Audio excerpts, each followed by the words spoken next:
Morning everybody, I'm doing a video today on my cheap Chinese table saw. These things are universally available. They cost around 100 British pounds, which is probably the same in dollars and euros. Great value for money really for £100, but the problem with them is the fence that comes with them is absolute rubbish. It doesn't lock properly, it doesn't lock at 90 degrees, it's dangerous. I think it could cause a kickback, so the first thing I did was throw it away. So what I decided to do is make my own fence. Now I'm not going to go into building fences, there's 1,000,001 videos and all this stuff on YouTube.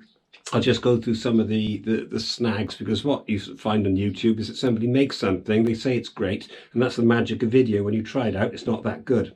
So I tried a very simple fence. Let me just show you mine. Now this started off as much simpler than this, but I found it was unstable. And it was held with quick release clamps, and it was quite messy. I didn't like it, so it's evolved into this.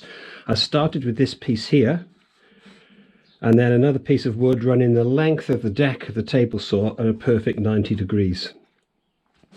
Then I added this piece of wood, and again this is 90 degrees. The vertical to the deck is 90 degrees. That's important. I needed a way of locking it, so I then added this bit of wood, made it into this box shape. And this is the clever bit. This end here, you can see I've got two little pieces of wood, and I drilled a hole. Now drill the hole low down. I haven't heard anybody say that. I put in what do you call the thing? A tapped threaded insert, and I had a little length of 6mm tapped rod. So this now slides, and if I want to lock it, I turn that anti-clockwise. That's just the direction I've done it in, and then it's rigid. So that was my first, and I think one of the most important improvements I've done to this table. The second one was to mess around with the outlet port for the sawdust, which you'll see here, and using some plumber's waste pipe and a heat gun, that now fits the end of my vacuum cleaner perfectly. I don't have the room, I'm in a little garage, I don't have the room for the dust extraction system, so that just works perfectly. Then the next improvement I did was to make a zero clearance insert. I removed the original, this bit of yellow plastic here, which you can see has got a much bigger gap because it allows the saw blade to tilt at 45 degrees. However, in reality, most cuts that I do, the blade is upright. And if you're doing a narrow cut, which I find to do quite a lot, some of the cuts can actually fall down that gap that you'd see in the yellow insert, can actually jam in the mechanism and cause a kickback. And personally, I think kickbacks are probably more of a danger on a table saw than the actual rotating blade. Everybody knows the blade's going to chop your fingers off, but you don't anticipate a kickback. They're horrible things. Then to make life easier for doing cutting things more accurate, it's supplied with a miter gauge, but again you can see there's a little bit of movement in it,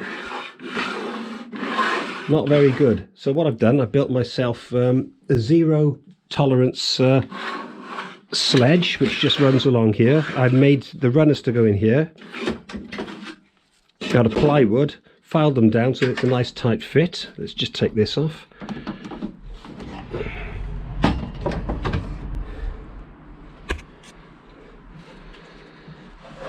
I also made this cross-cut sledge. I've got two. I've got a large one and a small one, but the principle's the same. I recommend you'd spray your deck with something like a silicone lubricant as well, so I can now do cross-cuts quite accurately.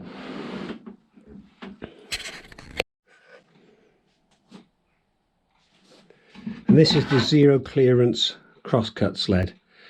You can see underneath I cut a piece of plywood, spent about 5-10 minutes sanding it down so it's an exact fit, so there's no lateral movement as in the miter gauge that's supplied. Now at the moment this doesn't work at 45 degrees, but it's only a 10-minute job to knock up another, move this bit of wood to 45, and you've got yourself a miter gauge. And it's better than the original. And you can see that when the blade is raised, there's no clearance between the end of the sledge and the blade, so you know exactly where your cut line is going to be. Now the other thing that I've made is a push stick. In terms of safety, and this isn't a health and safety video, The machine is supplied with a black plastic push stick, but you need a minimum of 2 push sticks to move your workpiece through the blade. Better than a push stick, because of the various forces from the blade, is a push block. Now, I got this courtesy of Weekend Woodworker, run by a gentleman called Steve Ramsey, who I've learned an awful lot from.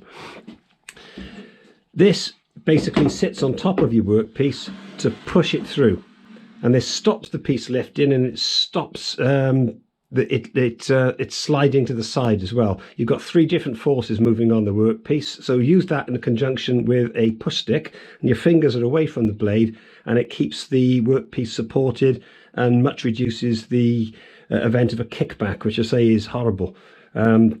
I've had one kickback in the last year, yesterday, and it took a small lump out of my finger as the plywood went at supersonic speed past me.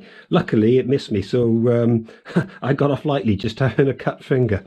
It wasn't any near the blade, but plywood travelling at that speed hurts, believe me.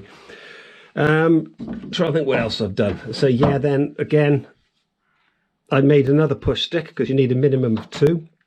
And if you're considering buying one of these, or you're new to it, please, please, please watch the many YouTube videos on how to use them properly.